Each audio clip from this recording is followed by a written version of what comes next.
This is what you need to understand about avoidance. Their definition of healthy love is wildly different to your version. They can't love you until you understand that their version of love doesn't look like yours. Not because they don't feel deeply, not because they don't care, but because their entire emotional system is wired differently. Until you grasp this core truth and adjust your expectations accordingly, you'll be constantly disappointed, constantly trying to force them into an emotional framework they simply can't operate within. This isn't about lowering your standards or accepting poor treatment. It's about understanding that avoidance expresses love in a completely different language, one that most people never learn to recognize. When you understand their language, when you stop expecting them to speak yours, everything changes. You stop taking their behavior personally. You stop trying to fix what isn't broken. And you start seeing the love that was always there, just expressed in ways you weren't trained to recognize. Their love language is presence, not words. Most people expect love to be expressed through verbal affirmations, emotional conversations, and explicit declarations of feeling. But for avoidance, love is expressed through consistent presence rather than eloquent words. They show up. They stay. They remain in your life even when their instincts are screaming at them to run. For someone whose natural inclination is to flee when emotions get intense, simply being there is a profound act of love. When an avoidant chooses to stay in your life, to keep showing up despite their discomfort with emotional intimacy, they're fighting against every survival instinct they've developed. This presence is their love letter, written not in words, but in the daily choice to remain connected despite their fear. You have to understand that for an avoidant, staying is the equivalent of someone else saying, I love you every single day. Their presence is their declaration. Their consistency is their commitment. Their choice to remain is their way of saying you matter more than their comfort zone.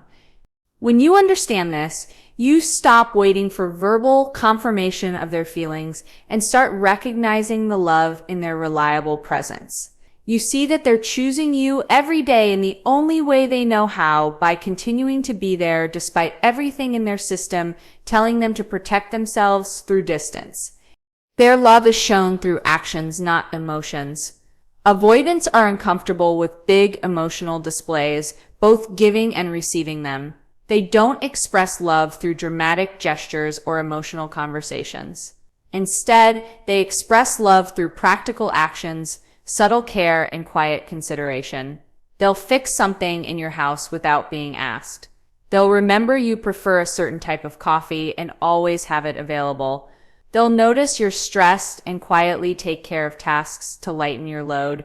They'll research solutions to problems you're facing and present you with options. This is their love language, practical care that makes your life easier or better. For avoidance, love isn't a feeling to be discussed. It's a decision to be demonstrated. They believe actions speak louder than words because actions can't be misinterpreted or used against them later. When they do something thoughtful for you, they're saying, I love you, in the only way that feels safe and authentic to them. Understanding this means appreciating the small, practical ways they show care instead of waiting for grand romantic gestures. It means recognizing that their quiet consideration is just as meaningful as someone else's passionate declarations. Their love is in the details, in the consistent small actions that demonstrate they're thinking about your well-being and comfort. Their emotional availability has seasons. Unlike people with secure attachment, who can maintain consistent emotional availability, avoidants have emotional seasons. There are times when they're more open, more accessible, more willing to share their inner world.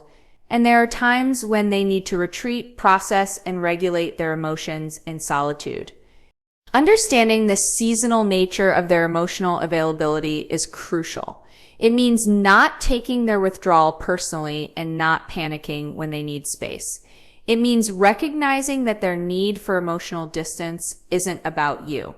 It's about their nervous system's need to regulate and reset. When you understand their emotional seasons, you can flow with their natural rhythm instead of fighting against it. You can appreciate the times when they're emotionally available without demanding that they maintain that level of openness constantly. You can give them space during their withdrawn periods without interpreting it as rejection or loss of love.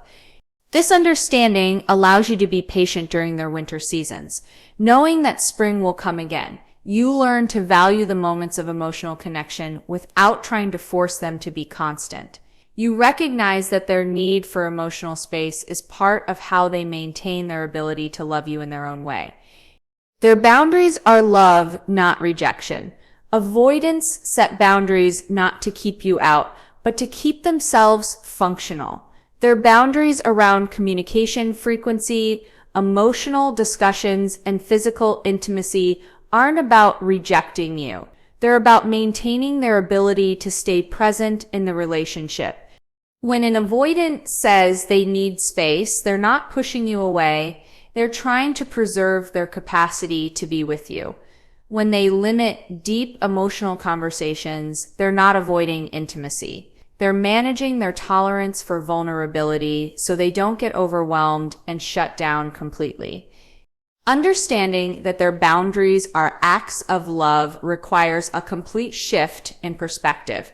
Instead of seeing their limits as rejection, you see them as their way of staying engaged without getting overwhelmed.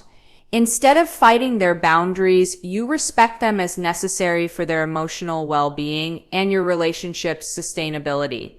This understanding means supporting their need for space instead of making them feel guilty about it. It means appreciating that they're being honest about their limits instead of pretending they can handle more than they can. It means recognizing that healthy boundaries make sustainable love possible. Their fear is about them, not you.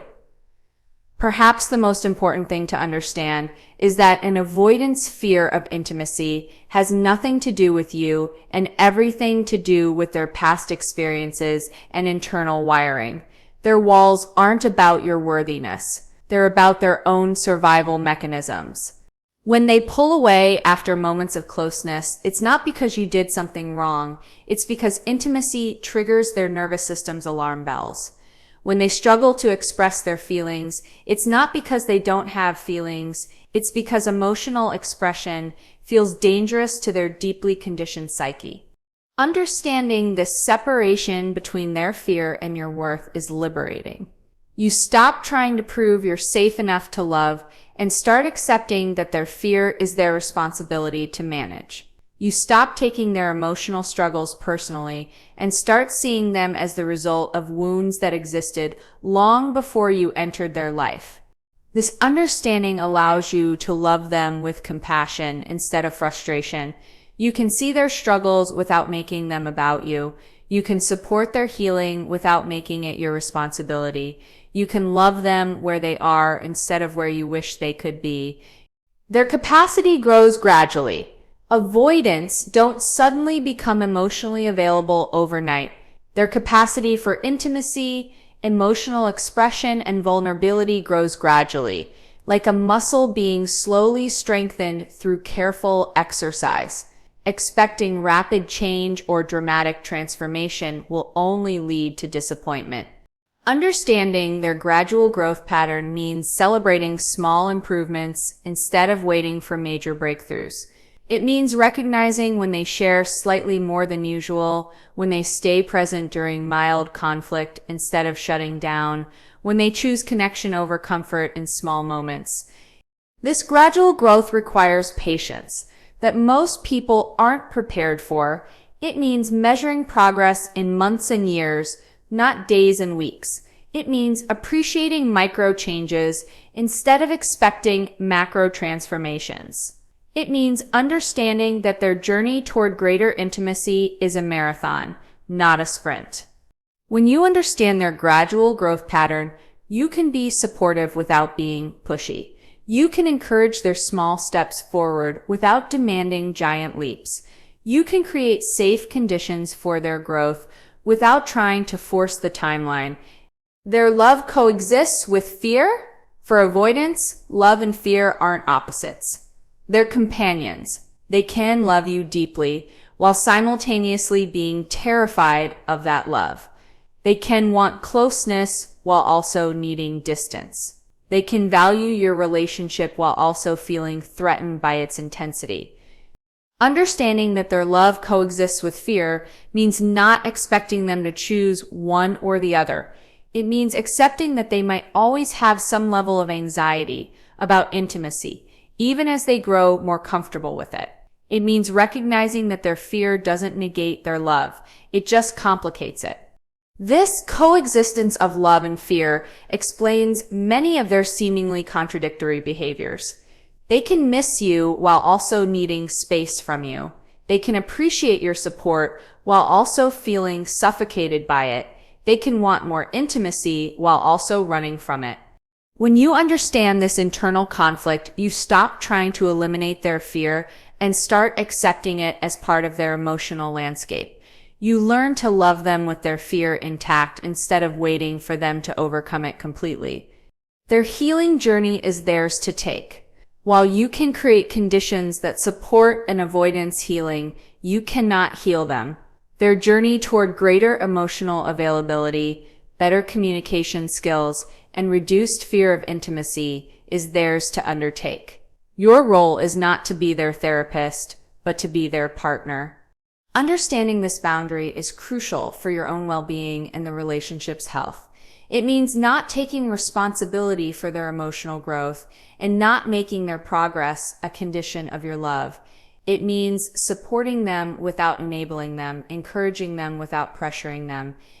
This understanding protects you from burning out trying to fix someone who needs to heal themselves. It prevents you from becoming overly invested in their therapeutic progress and allows you to focus on being a loving partner rather than an amateur psychologist. Their gratitude is deep but rarely expressed. Avoidants often feel profound gratitude for partners who understand and accept their emotional style, but they rarely express this gratitude directly. They're grateful for your patience with their limitations, your acceptance of their boundaries, and your willingness to love them in their own language. This unexpressed gratitude shows up in their consistency, their loyalty, and their choice to stay with you despite their discomfort with emotional intimacy. They might not say, "Thank you for understanding me," but they show it by continuing to choose you day after day. Understanding their unexpressed gratitude means not needing constant validation or explicit appreciation. It means recognizing their gratitude in their actions and their continued presence. It means understanding that for an avoidant, staying with you is their way of saying thank you. The transformation of your own love. When you truly understand how avoidants love, your own capacity for love transforms. You learn to love without needing constant reassurance. You develop patience you didn't know you possessed. You discover strength in accepting rather than changing. You find peace in understanding rather than controlling. This transformation doesn't mean settling for less than you deserve. It means expanding your definition of what love looks like. It means recognizing love in forms you might have previously overlooked. It means developing the emotional maturity to love someone exactly as they are while still maintaining your own needs and boundaries. The paradox of acceptance. Here's the beautiful paradox. When you stop trying to change an avoidant and start accepting how they love, they often become more capable of loving in ways that feel good to you. When they feel accepted rather than pressured, their nervous system relaxes. When they feel understood rather than criticized, they become more willing to stretch their comfort zone. This doesn't mean they'll suddenly become the emotionally expressive partner of your dreams, but they might become more emotionally available within their own capacity. They might be willing to try new ways of connecting because they feel safe with you. They might grow toward greater intimacy because growth feels possible rather than demanded. The choice that's yours to make. Understanding how avoidance love gives you the information you need to make an informed choice about your relationship. You can choose to love them in their language while maintaining your own needs. You can choose to appreciate their unique way of expressing care while still requiring basic respect and consideration. Or you can choose that their way of loving isn't compatible with what you need in a relationship. Understanding them doesn't obligate you to stay with them. It just gives you clarity about what you're choosing and why. The freedom in understanding. When you understand that an avoidant can't love you until you understand their way of loving, you gain tremendous freedom. Freedom from constantly trying to change them. Freedom from taking their behavior personally. Freedom from expecting them to love like someone else. This understanding allows you to love more authentically, accept more gracefully, and choose more consciously. Whether you choose to stay or go, you do so from a place of clarity rather than confusion, understanding rather than frustration. The avoidant in your life has been trying to love you all along. They just haven't been doing it in a language you recognized. Now that you understand their language, you can decide if it's one you want to learn to speak fluently, or if you prefer to find someone who already speaks yours.